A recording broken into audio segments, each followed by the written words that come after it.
What's going on, Metalheads? Thank you all for tuning in to this week's episode of the Metal Forge. My name is Mark Jackson, and I am your host. This week is a three-peat guest, first time on video, Mr. Cam Mesmer from the band Spell from Vancouver. Dude, what is going on? Thanks for having me. It's great to be back. It's fantastic. We got a lot going on. We've got a new album that's going to come out soon. We've got a bunch of new music videos. We're booking festivals in Hell's Heroes in Texas, and we're going down to Mexico shortly after that. So it's a pretty exciting time for us. Hell yeah, man. Dude, that is amazing to hear. So the last time you were here was in 2022, and Right. Tragic Magic, gosh, that's still hard for me to say, was just released. And Yeah.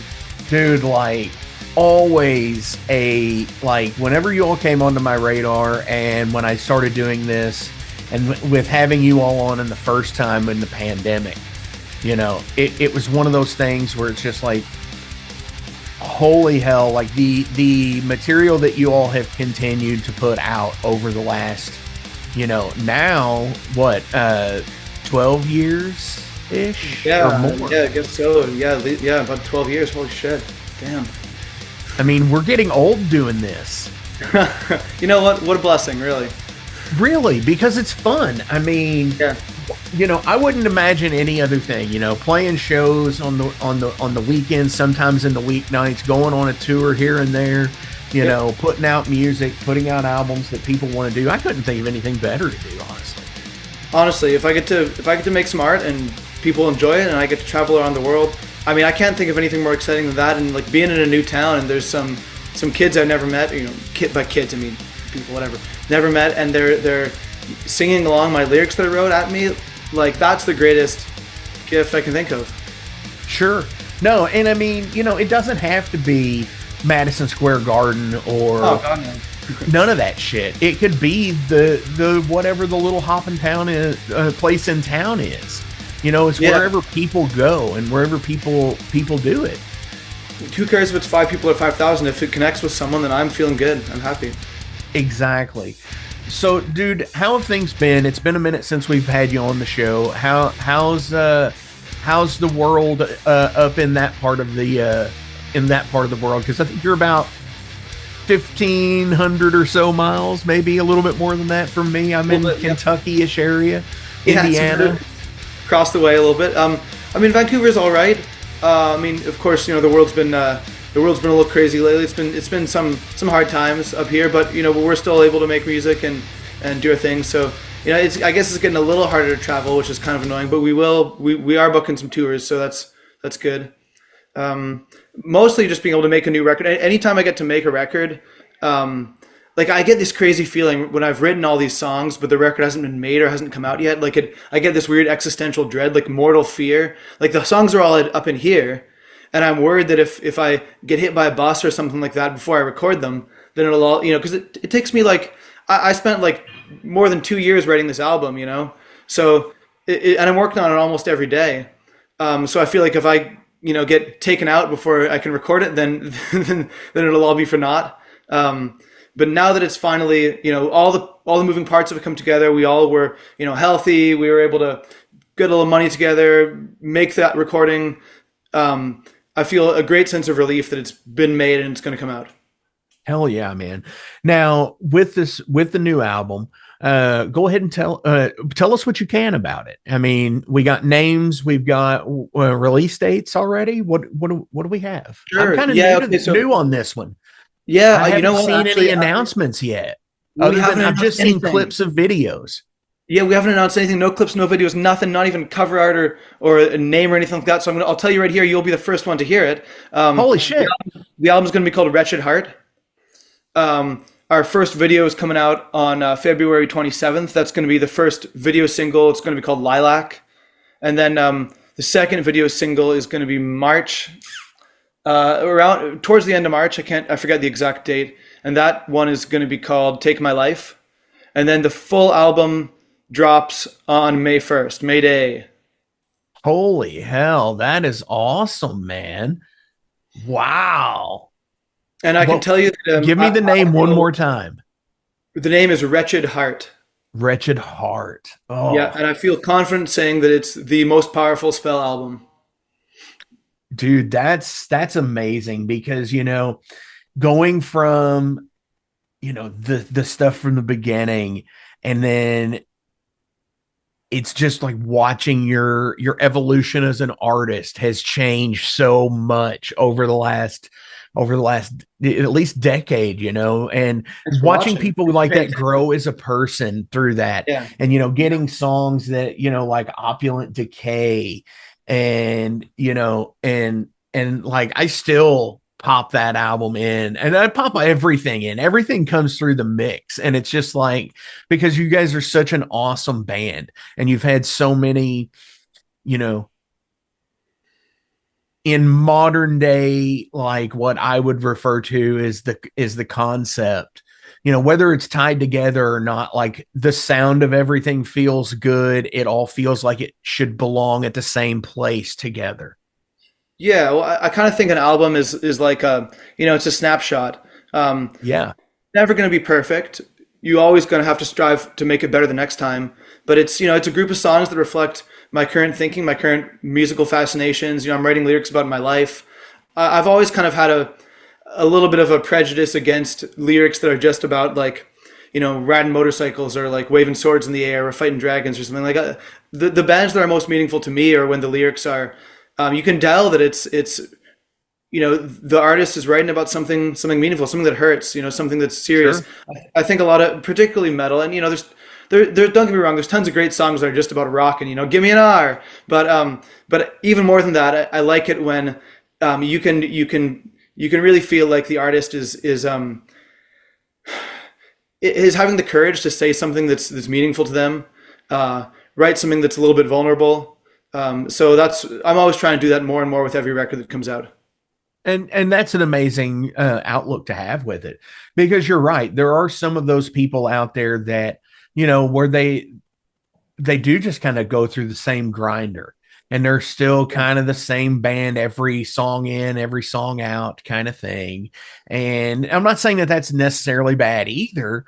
I think a lot of people like take commercialized metal at this point, AC/DC, Yeah. the thing of saying we made the same album 12 times, and he's like, actually, no, we've made the same album 15 times. Yeah, You yeah, know, yeah.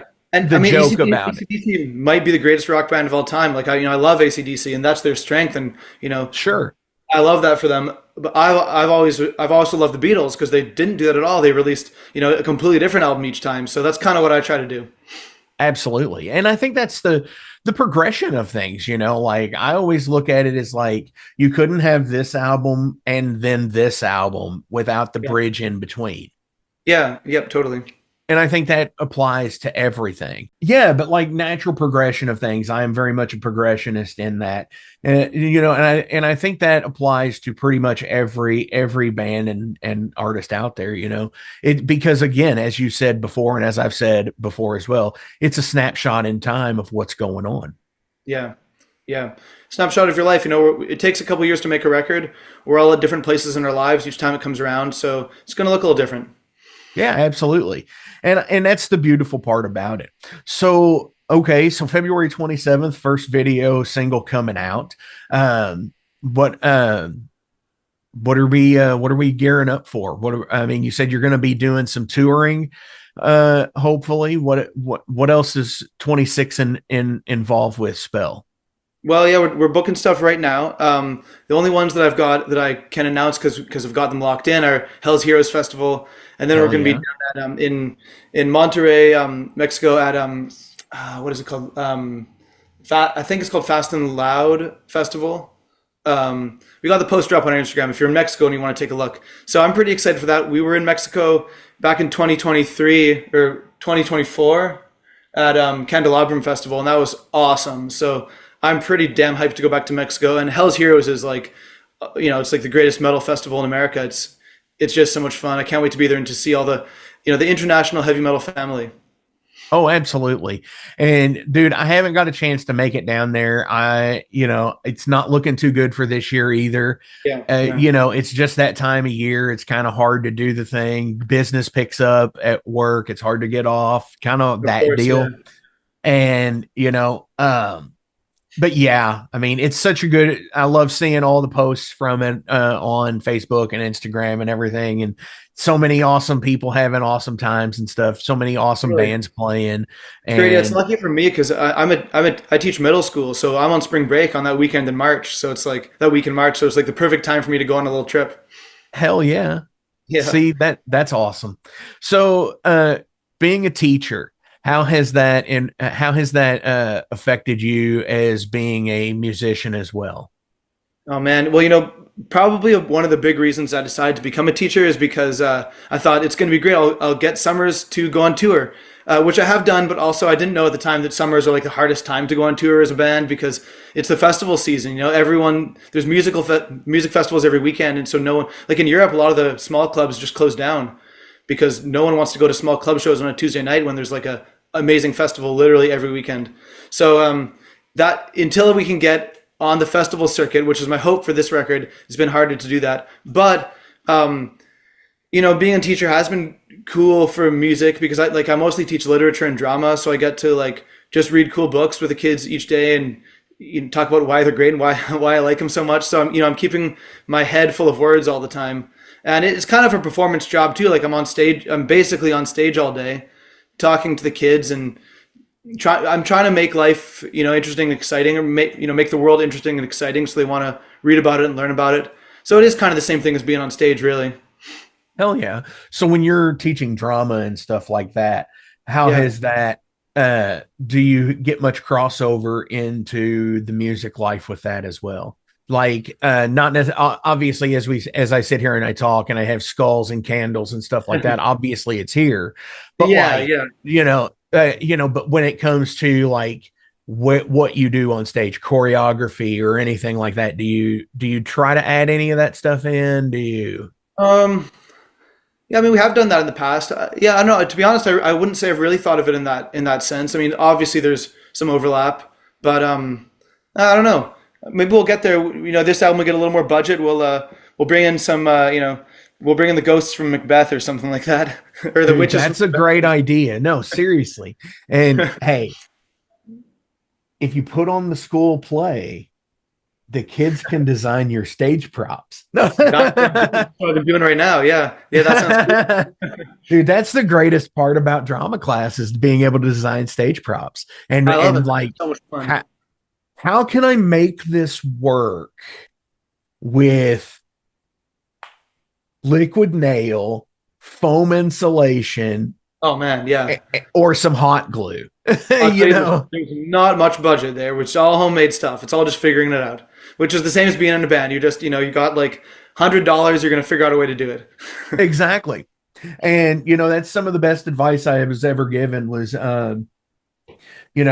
don't excuse not being able to do something based on not being able to attain the equipment Yep. or good equipment, Yeah. because ultimately you will do the job no matter what the equipment you have is, if you are passionate enough about it.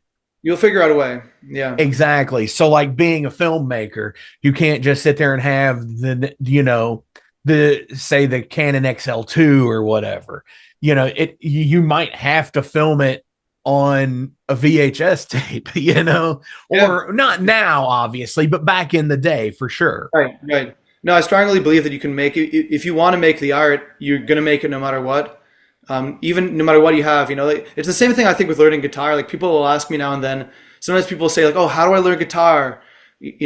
Or even like people would ask me like, "How do I get my kids to learn guitar?" And I'm like, "There's only one way to do it. You have to be so desperate to be able to play guitar that you're gonna fucking kill yourself if you can't do it, and so you're just gonna sit at home just playing it for hours and hours and hours, like just watching Megadeth music videos and just doing it every night until out of sheer desperation. It's the only way, Yeah, no, Desperate enough, absolutely. you'll find a way. And I mean, well, maybe Megadeth might be interchangeable. No, I'm kidding. Whatever. That seems to be a hot topic right now. Oh my God, yeah, yeah, Megadeth's Ride the Lightning, or Dave's Ride the Lightning, as we should say. yeah. I'm gonna be honest with you. I I love Megadeth, huge Sure. fan. But I listened to that album for the first time last night, and I was not a huge fan of the new album. I haven't listened to the new album yet. I don't Yeah, have it yet. yeah, Uh, Kudos to them for breaking in the top 200 with it. yeah. That was impressive. I was surprised by that. That's cool. Good for that. Um, I heard the second track on the album, which is called like what's it called? Like I don't know. The lyrics just made me cringe so hard. I almost fell out of my There's bed. one of them called I Don't Care. That's the one. That's the one. Yeah. And so I haven't listened to any of it yet. I haven't Yeah, listened to any of the singles. I want to get the album and put it on just as I did everything else. yeah. Give it a fair try. I'm not saying you shouldn't. Exactly. Right now it seems like in metal, like you're doing like a video this month, a video next month. You're waiting out April and releasing on May 1st. And Yep. it's like bam, bam, bam, there it is. And it's been Yep. in the making for quite some time, obviously. But Yeah. like when you get to that echelon, those like the corporate bands is Yeah. what they are essentially at this point. Megadeth's, Metallica's, Anthrax's, all of those bands that like it's like they'll release four singles and then like 6 months later the whole album will come out, but it's a year wait. Right. They'll like announce it. It'll be April of 2027. And they'll announce it like that, and then they'll put out like four singles in that time. And Yeah. it's just like, why wait so damn long? Too long. To, Yeah. yeah, No one it's like I about don't it get again. that stuff. They're all going to be dead at that point. They're all too old. I don't Right. know. Well, I just want to hopefully get it. not. They're No, I'm just almost 70. hopefully. I'm just being sarcastic about that. I don't want to be clear. I don't want Megadeth dead. But No. yeah. I don't. I just can't wait to release the music as soon as possible. Like we're waiting because Metal Blade Records told us we got to wait until this time so they can line up all the whatever. Oh, and there's a big order with that label for yeah, sure. it's got to be in the record stores and stuff. But I'm just like get it out there so I can start working on the next one. Absolutely. Hell yeah, man. So yeah, definitely check them out at Hell's Heroes. If you're going to Mexico, that's a Motorhead song, Going to Mexico. If you're going to Mexico, then check them out there as well. And stay tuned to the Instagrams and the Facebooks and the social media posts and get on the mailing lists and all that shit. And so you can find out more of what's going on. Because I've seen clips of videos on Instagram and I'm like, dude, these videos are they're so awesome. Like Thanks. We've had some good ones. Professional shots, They're going to be even cooler, I think. We're working with my buddy Sean. He did a video for us a couple years ago. Well, he did one called Ultraviolet for the last album, and he did Psychic Death for album before that. And so we've done two videos with him, and they're easily going to be our best music videos, and I think our two best songs we've ever made. So I'm pretty fucking psyched. I just think like I think that we've made this will be our fifth album, and I feel confident that each album has been better than the one before it. sure. So as long as I can keep going in that direction, then Hey, I'll be that's doing it. that's the greatest part about it. I mean, and if you feel like you're going in that direction, that's awesome because you don't strike me, and Spell in general just does not strike me as that band that really gives a shit about what the album does sales wise as long as the art is there. Well, that's obviously number one. I mean, sales help in order to get us around the world, of course. Sure. But we're gonna make the album for ourselves first. Like I'm not trying to make it sound like something that's gonna sell. I guess this time around, I was I don't know. I guess I was listening to a lot of disco for a while, and I was kind of trying to figure out what I could bring in from that. I'm like I love metal and I listen to metal every day, but I also will try to listen to all kinds of other stuff, and then figure out what elements of that I can kind of bring in. What elements of disco kind of sound like Spell. So how can I make them a little bit darker, a little more mysterious? How can I make it part of what we're doing? It's not like we're going to release a song that sounds like Boney M or whatever. but Yeah, but right. Yeah, to keep it with like, the generation. Yeah. yeah. Like what can I bring? What can I bring from other genres that fit in with what we're doing and kind of push out the barriers of what it means to be a metal band? No, and I think that's great because metal is there's so many different facets of metal like there is with it's almost as if like the dynamic of metal can be any fucking thing you want it to be. Yeah. Yeah. And you can't really do that with a lot of other genre. Like, yeah, you get certain, I mean, you can kind of get some things in like different eras of like say folk and country Right. and Right. bluegrass, you know, but like you're not gonna get like this fucking death grind band that Yeah. has a little bit of black and Yeah. roll Yeah. influence, you Yeah. know, and what are they, you know, it's like you're not gonna, or has a disco feel like, you know, like I think it was Dave Grohl who sit there and said that on the net on the Nirvana stuff that he played on, he was just ripping off shit like the Gap band. Yeah. Totally. Yeah. And that's why it And sounds so sick. yeah, and it's just like it's, you know, I guess like even with Zach Wild going into the 80s when you had like the Eddie Van Halen's and you know the shredder culture, he went Yeah. back to a blues pentatonic scale like Tony Iommi did. Yep. Yep. But he just added like sweeping and shit to it. Yeah. Yeah. Yeah. No, totally. And That's what makes it cool. Yeah. so it's But just like the splits of the way things work. It metal seems to be that where you could do that, but like there's doesn't feel like there's a lot of other like country doesn't feel like it does that for me, or yeah. you know, I don't know, pop doesn't feel like it does that for me either, I guess, because that just sounds so cookie cutter and the same. Yeah, I mean, I wonder if it's just because metal fans tend to be so diehard. Like, no one ever grows up and quits metal. I mean, not often anyhow. So if this is something you're into for your whole life, you're gonna want to explore all the different possible rooms, all the different combinations. You're gonna want to check Oh, out every sure. little bit. I mean, like every metalhead I know is into. They've got their black metal bands they're into. They've got their power metal bands. They've got their hair metal bands. You're into all the different kinds of stuff. Like I don't know anyone that only listens to like death metal or whatever. You all got a bit of everything. So, Sure, I absolutely. guess that what makes it cool. So for this one, like we were, yeah, like you mentioned, Dave Grohl, like we were ripping off like drum fills from Shaka Khan and stuff for this album. Just to make Dude, it kind that's of exciting and awesome bring that stuff into though. metal. Yeah, yeah, it I rips. mean, seriously though, I mean, it's like I always hear like the same influences, you know. It's like, so what are you guys about? Oh, you know, we're kind of like so and so mixed with a little bit of so and so mixed with a little Yeah, bit of Rush. You yeah, know, and it's just like, okay, well, I don't hear the Rush. Okay, cool. You know, it's like that thing. But anyway, right. I digress. Dude, awesome. Let's get some general questions about you as a person. Sure, fire You away. know, just some of the cool unwindable stuff. You know, look for them on tour. Look for the new album May 1st. Wretched Heart. That's it.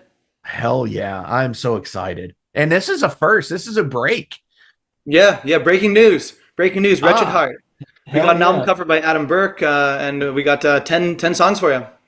Oh, hell yes. Dude, I'm comfortable at 8 songs anymore. I'm like, if I can tell it in 8, I'm cool. Yeah, yeah. That's just me though. I feel like it's like 8 is like at 40 to 45 minutes ish, and That's about how long our album is. I mean, these days I'm not trying to write, 10-minute epics. I like to write, like a tight little, 3.5 to 4.5 minute song. yeah, So we got 10 of them. We got about, I don't know, 40 something minutes. works out perfect. Perfect set time. Yeah. Is there something that you've always dreamed about doing, and why haven't you done it yet? Ooh. Yeah. Well, my whole childhood when I was a kid, my life dream, my reason for existing was to go on tour in Europe. Um, and we done that a few times now, and so that's awesome. But since then, I've been dreaming about going on tour in a nightliner. Like one of those buses where you can sleep on the bus. And Yeah, then, so typically the way it goes is, you play the show, you get onto your bus, you go to sleep, you got a driver that drives you to the next town, and then you wake up and you're in a new city. And so then rather than doing what I've always done, which is like go sleep on someone's janky floor or whatever, and then wake up and drive for 8 hours, and then arrive just in time to quickly load in and play a show. Yeah, now you can actually see the town. You can see the town. So, it's kind of, I've never done it before, but it sounds really cool. And I also, just the idea of having like everyone sleeping on the bus as it rolls through the night sounds so kind of romantic and exciting to me. So that's my dream now. Hell yeah, man. And, being on Metal Blade and stuff like that, things can just go up, man. Yeah, Metal Blade and Bad Omen, they've been really nice to us. And every time we release a new album, I always say to the band, this is the one that's going to get us the Nightliner. So before this one comes out, I'm going to tell you right now, this is the one that's going to get us the Nightliner. That's fucking right. And we're going to go with that. If you could sit in through any recording session throughout history, which one would it be? That's fascinating. The first one that comes to mind has got to be Fleetwood Mac Rumors, just because, Jesus Christ, what a clusterfuck that would be. Yeah, right. There'd be a lot of great sessions to sit on, but that one would be like, I just imagine the dynamic would be palpable. And I'm a huge Fleetwood Mac fan. I just flew to Toronto to see Stevie Nicks last month, and it was so cool. She's 77, wow. But she still sounds as good as ever. Right. Yeah, so I'll go with that for my answer. That would be so exciting to sit in on that. Wasn't that done at Sound City also? Yeah, that sounds right. I'm not. I'm thinking sure. That it was, which was basically a storage unit. Yeah, yeah, with a fucking Neve console in it. Yeah. Still sounds great. Oh, yeah. And, dude, that is an album that is like Dark Side of the Moon. It's an album that's like the Black Album. And it's such an iconic album that it still sells like 5,000 copies a week. Yeah. To this day. And like, dude, when I worked at the record store the last couple of times you were on the show, fucking dude, it would not be, and I only worked one day a week. I would at least get 3 people buying that album. Wow. Of like, people like between 35 and 45, some of these 65 to 75-year-old couples, and like a dad and his like 13-year-old kid that he's like, this is a really good album. And it's like seeing that dynamic of that, dude, that's a perfect album in all actuality. Awesome. Yeah, I've bought it multiple times, so I get it. Yeah, I mean, yeah, that's a tally on that's a whole other subject right there. Bought it multiple times. Yeah. Like I think I've got like 7 copies of Kill 'Em All currently. Cool. Yeah, I've definitely bought that one on record and CD as well. Record, CD, remastered. Cool. I bought the box set for it. Right. Oh yeah, I didn't even think about box sets. I might have got a Metallica. I think I got a Metallica CD box set back in like 2004. Oh wow, hell yeah! If you had to be haunted by a ghost for the rest of your life, who would your ghost be if you got to choose? Oh wow, these are cool questions. This is fascinating.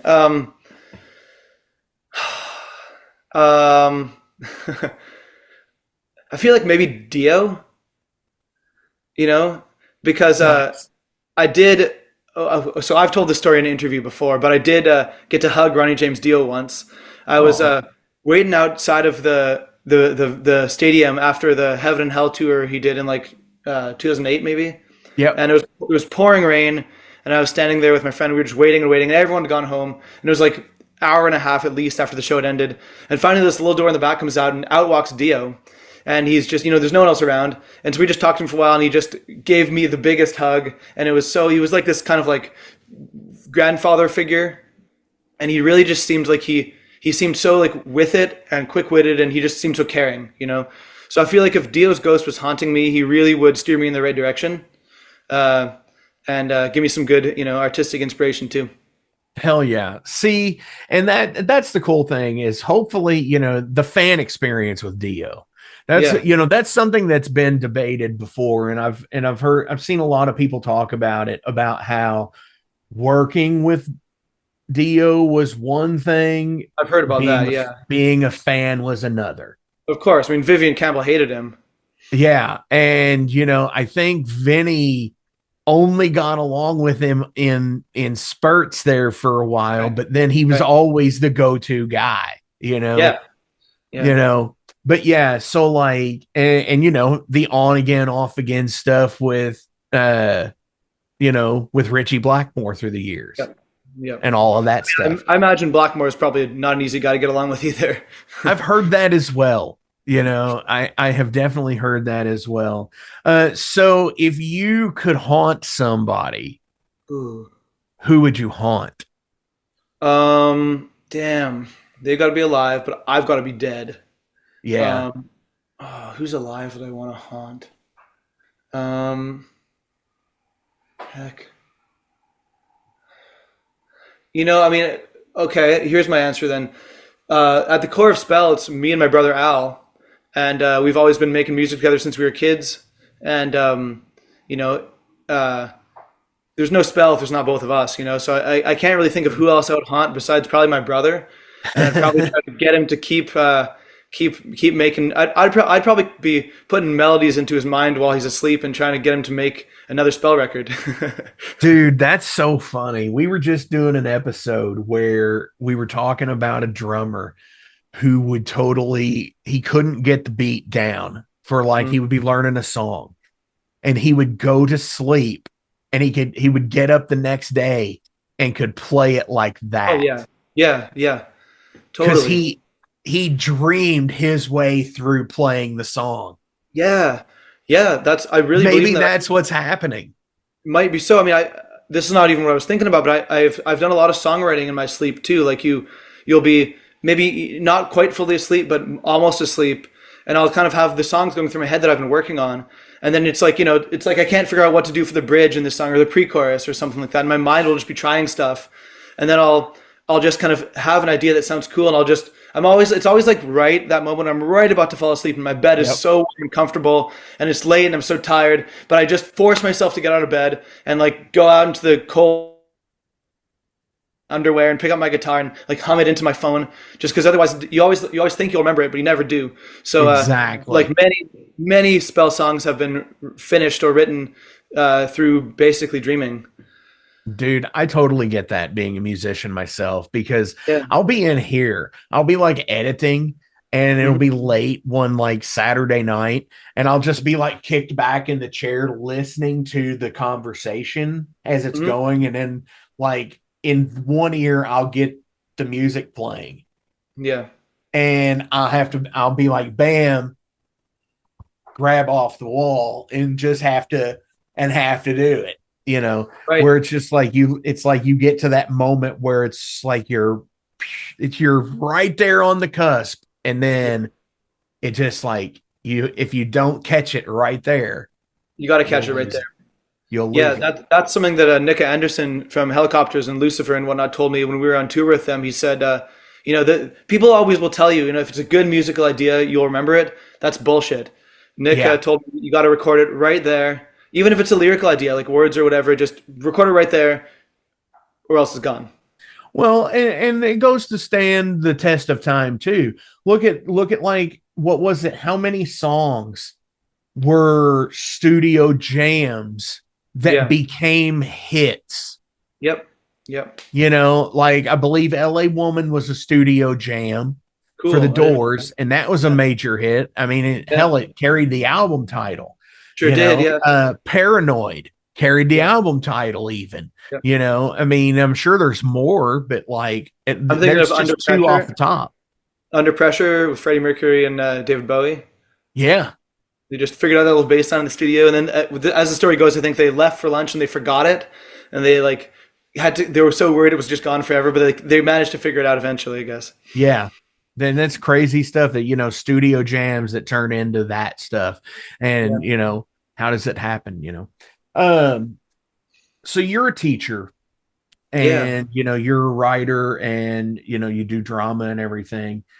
What do you feel is the most common reason that people fail or give up? Like in art, you mean? In just in your estimation of in general. Yeah. Why people fail or give up? Good question. Um, I guess people doing it for the wrong reasons, maybe. if you're expecting to make money off it, if you're trying to do it to impress people or something like that, ultimately you're not going to. I mean, there's times constantly, there's so much self-doubt involved, like where you always think that your stuff is crap until, and I think every artist feels like, who am I to subject the world to my music when you could just go listen to a Judas Priest album, and it would be 10,000 times better. But I guess I kind of think like, if we don't do it, I guess I feel like it's got to be reinvented for each generation. There's kids coming along today that will, maybe they wouldn't like Judas Priest just because of the context and everything, but maybe, not to say my music's nowhere near as good Judas Priest, but maybe that'll hit on some kind of thread or some kind of mood that someone can appreciate today that wouldn't necessarily fit in with someone else. So I guess I feel like if we don't do it, someone else will do it. And, and I'll feel like, fuck, I could have done that. So I guess, why do people fail?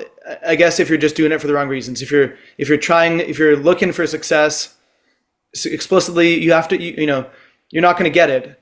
You have to be doing it just because you have no other choice. Exactly.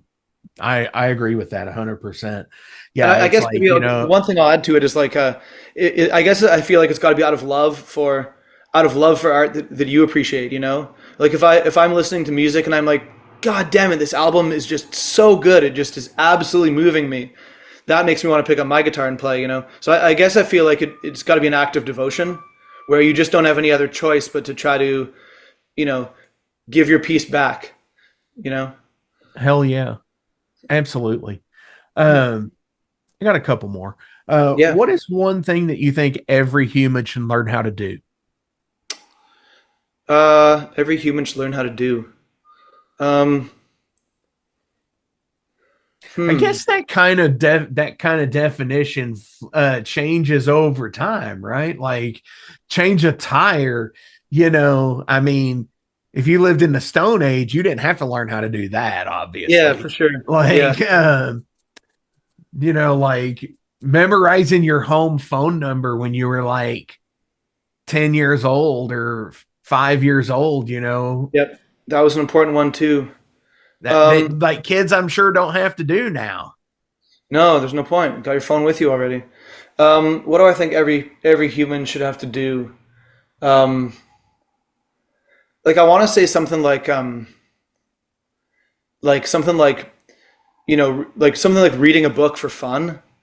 I kind of think we should have to, because we're humans. We give ourselves meaning through the stories we tell about ourselves, and we get these stories through media, through music, through books, through movies, but I feel like a lot of the trouble in the world is because people, you get these people who don't care about anything except for making money, and they haven't spent enough time learning about, reading the stories which help us understand how to have empathy for people, help us understand, the beauty of the world, the beauty of other people, the beauty of art, which give us actual meaning in our lives. I guess what I'm getting at here is I think it's the stories that we tell about ourselves, which we learn through art, books, movies, music, that give us an actual way to experience meaning in our lives. And if you don't have that, then all you've got is like, I don't know, fucking trading cryptocurrency to make $1 million. But what are you going to do when you make that $1 million?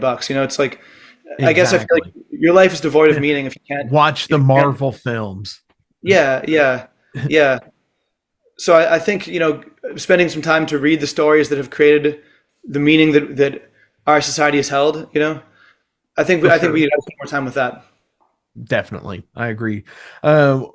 Excluding being anything that you've taught, so this is strictly as you on a personal level here.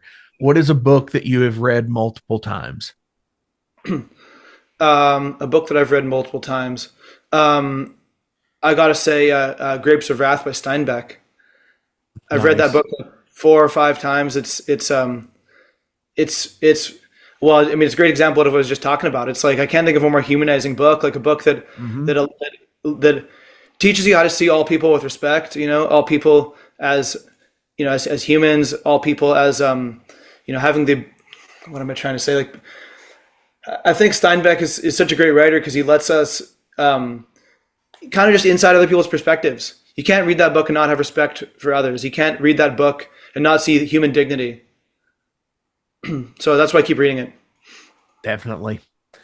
Hell yeah. Like Steinbeck, so I was introduced to Steinbeck probably in like seventh or eighth grade, maybe Yeah, ninth. yeah, And that was, it was with Of Mice and Men, of course. yep, And, yep, and then the next year we read Grapes of Wrath and everything. yeah, Such a great book. And yeah, I want to go back and revisit some of that stuff as well. yeah. And it's so crazy. Especially being older now. Yeah. Yeah, and like that book was written in the 30s, but you look at what's going on in that book and you look at what's going on in America today, and it's really like the exact same problems, and you can learn to humanize both sides of the situation in the same ways. So it's still so Yeah, relevant. It's shocking to me. definitely. So, Cam, I have one more question, but before we Yeah. get to it, as always, links are listed below. So give likes, shares, and follows. Go do all the things and all the stuff. Uh, purchase albums, go buy merch, go see on tour, do all of the things. Follow on Instagram, Facebook, Thank you. wherever you can follow. Appreciate it. Spotify, add them monthly listens, get them listens, get that fractions of cents.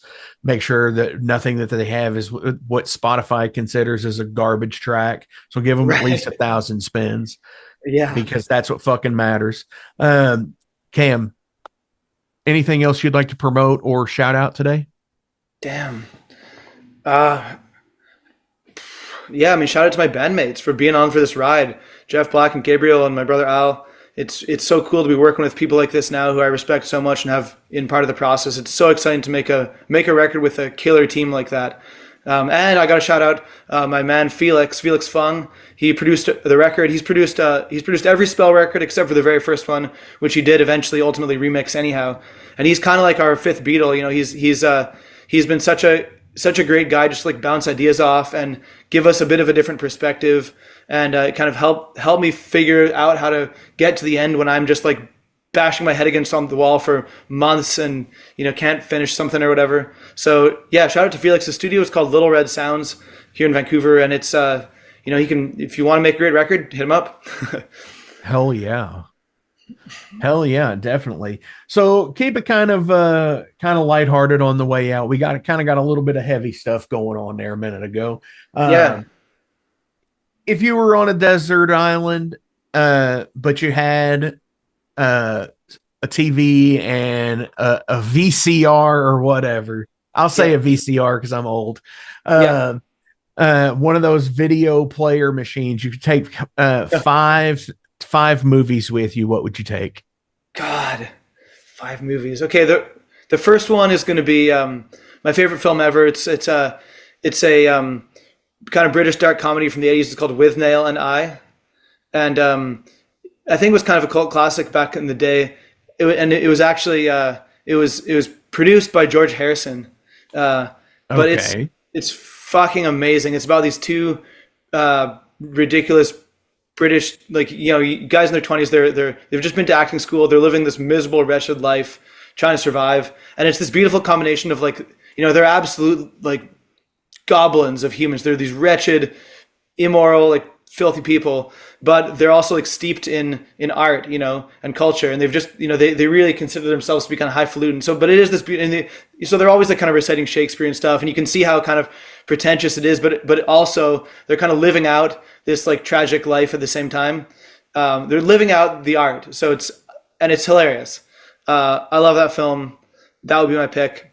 As far as the others, god damn it, I'd have to Dude, think that's of. amazing sounding to me because a lot of people say that about the Beatles. Yeah, yeah, Is totally. like they were pretty much living out the art, that they were kind of wretched people to each other behind the scenes, Yeah, and they cut each other out of things and had people yeah. come in and play over things, and didn't. And it's just like all the weird fucking kind of crazy shit. That's an interesting thing that was produced by George Harrison. No It's kidding. kind of like this is Spinal Tap, I guess. I know. Yeah, yeah, yeah. Movie by artists about art. Yeah, yeah. Goddamn. I don't think I don't. I'd have to think more to come up with the other four because that one's just a head and shoulders above for me. So I think I'm just gonna give you that one for now. That'll work, dude. Yeah. That totally works, and that's a good one. What was the name of it one more time? It's called With Nail and I. With Nail and I. Yep. I'm gonna have to check this out. Check it out. So Let me know what you think. because yeah, I will Anyone who's totally have to watching do this, that. watch that movie and message me. Tell me what you think of it. Absolutely do that. Um, Dude, Cam, thank you so much again. This has been awesome catching up with you. Dude, like exclusive on this episode. Wretched Heart coming out May 1st. You're Absolutely. excited? I'm excited. Hell I'm so yeah. excited. Yeah. Dude, on our way out today, since we can't play any of the new songs, what do you want to play Yeah. of the spell catalog? Man. Okay. Let's play let's play Watcher of the Seas from the last album Tragic Magic. Hell yeah. Watcher Thank of you. this. And you'll be listening to, I hope you come back to listen to our first single from Wretched Heart, Lilac, on February 27th. I'll make a link and make a post to it. Hell yeah. Very much. Dude, Cam, thank you so much. Metal Been every a day. pleasure. Talk to you next time. See ya.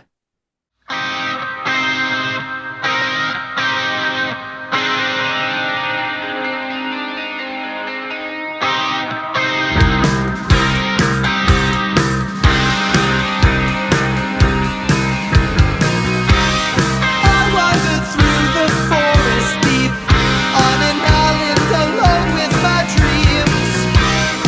Ancient paths led me through the trees.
Hey metalheads, you like tattoos? Of course you do. If you're in the Louisville, Kentucky area, come on over the bridge to Clarksville, Indiana, and get you some ink done at Ageless Art.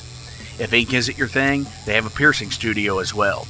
Visit agelessartclarksville.com to see some frequently asked questions, meet the staff. The shop is open Monday through Thursday, 12 to 8 p.m., Saturdays, 12 to 10 p.m., and Sundays, 12 to 6 p.m., all appointment-only spots. You can set up your appointments by phone at 812-283-1793 or email agelessarttattooandpiercing@gmail.com, and someone will get you set up for your first or your next tattoo or piercing.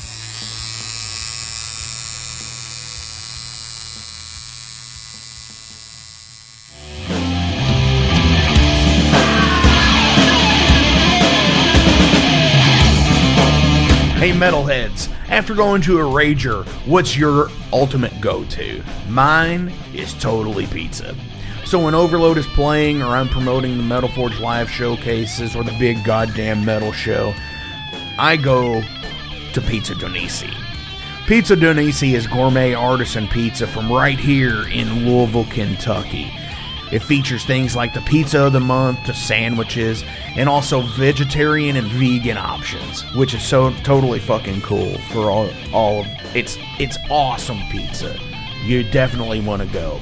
Hey, and also from time to time they do cannolis. Oh, so fucking good. You know what they said, man? Leave the gun, take the cannoli. Yeah, just like that in Godfather.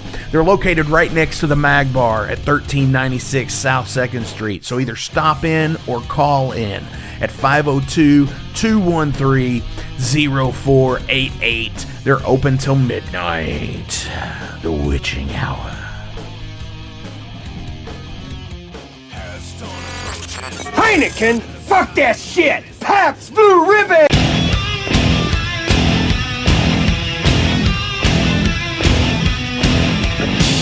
Hey metalheads, you all hear me talk about Mag Bar all the time.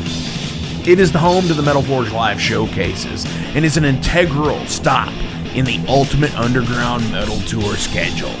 They obviously feature live music, but the Mag Bar also has daily specials like Pint and Slice Night on Tuesdays with Pizza Donisi.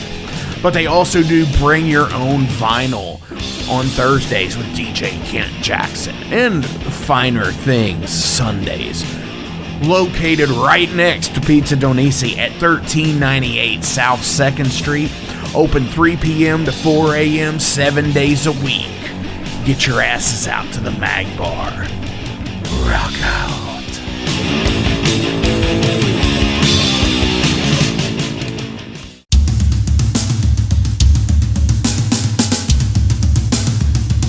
For 45 years in keeping Louisville weird, Electric Ladyland has been there for all your eccentricities. While they do offer the best smoking supplies out on the market today, there's a whole lot more to check out. From ashtrays and blacklight posters, to records, incense and burners, and items to stock your metaphysical supply. They are open from 10 to 10, 7 days a week. Located at 2325 Bardstown Road in Louisville, Kentucky, and at electricladyland420.com. Roll out.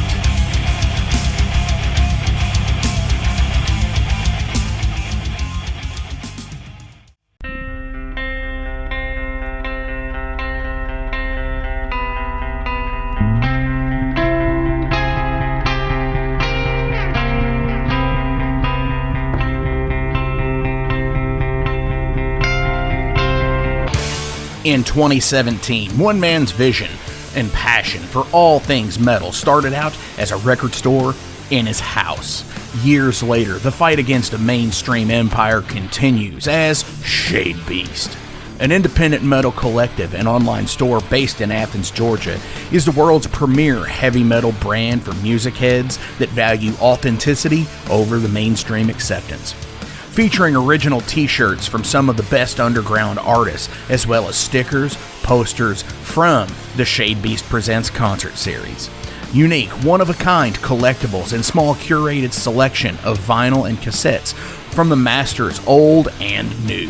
Visit shadebeast.com and enter promo code SithLord for free domestic shipping on your first order, whether you're a new customer or returning. And be sure to join the Shade Beast social groups on Facebook and the interwebs to keep up with the new release announcements and talk all things metal and Star Wars. You'll never find a more wretched hive of scum and filth.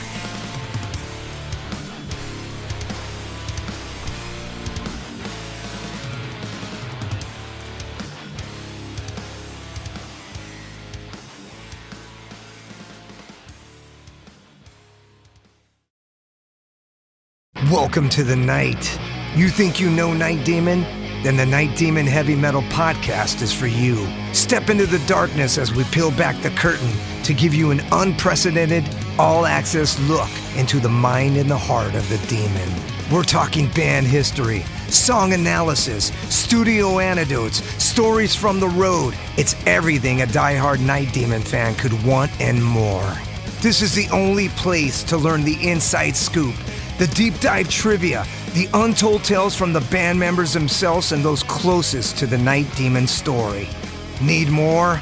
The Sacred Night Demon Crypt will be pried open to reveal demo recordings that have never before seen the light of day, all with in-depth commentary by the band and the people who were there for the writing and recording process. This is a gold mine, a treasure trove of all things Night Demon. Head over to nightdemon.net or wherever you listen to podcasts.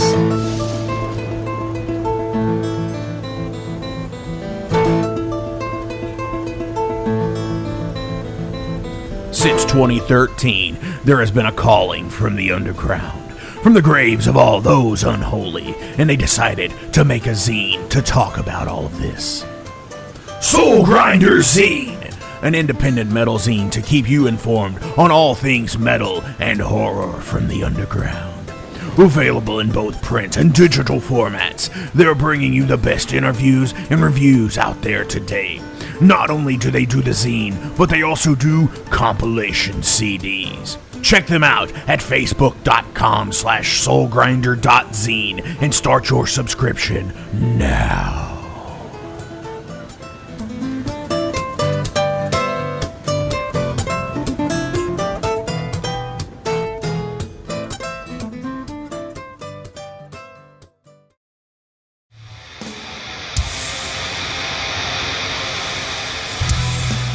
Hey everybody, let me tell you about the new sponsor to the Metal Forge, Unchained Tapes.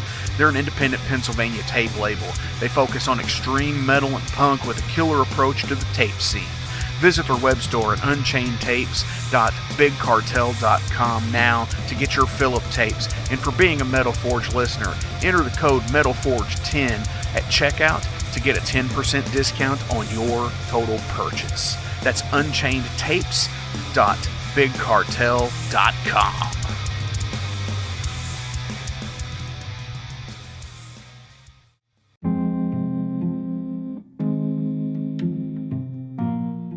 What's up, Metal Forge fans? This is Alan Bishop, the alchemist of Indiana's Black Forest and head distiller at Spirits of French Lick.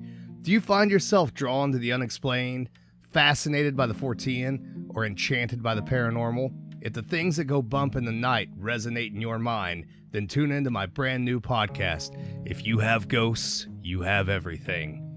Featuring first-hand accounts, collected stories, interviews, history, and speculation related to all things not of this world. Available now on Anchor, Spotify, Google, Amazon, and more. Set back, relax, and remember, if you have ghosts, you have everything.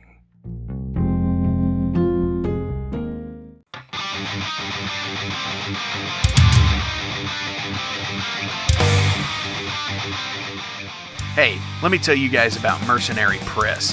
They're an independent London label and distributor of all things metal. Mercenary Press delivers the goods from their own independent zine. Trust me, you're going to want to get in on that. To distributing various bands from all over the world, including Cramp from Spain and Sadistic Force from Texas. Visit mercenarypress.bigcartel.com to find out what all they have in stock and what you can order. And for Metal Forge listeners, enter code MetalForge10 to receive a discount on your total purchase at mercenarypress.bigcartel.com. Check it out now.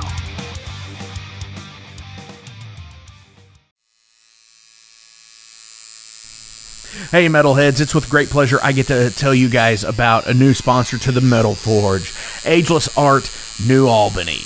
After 20 years of owning and operating Ageless Art in Clarksville, Indiana, Phil Garrett had a vision for a new type of tattoo studio. Something that is clean and modern, sleek, refined, inviting. And he's done just that with Ageless Art in New Albany. You can find it at 2736 Charlestown Road, New Albany, Indiana, 47150. Business hours are Monday through Saturday, 11 a.m. to 7 p.m. Sundays are 12 to 6. All sessions are appointment only, so give them a call and go get you some new ink. Or if it's your first time, go get your first one, baby. In a broken wasteland, I come to my fire and place your blood and steel upon my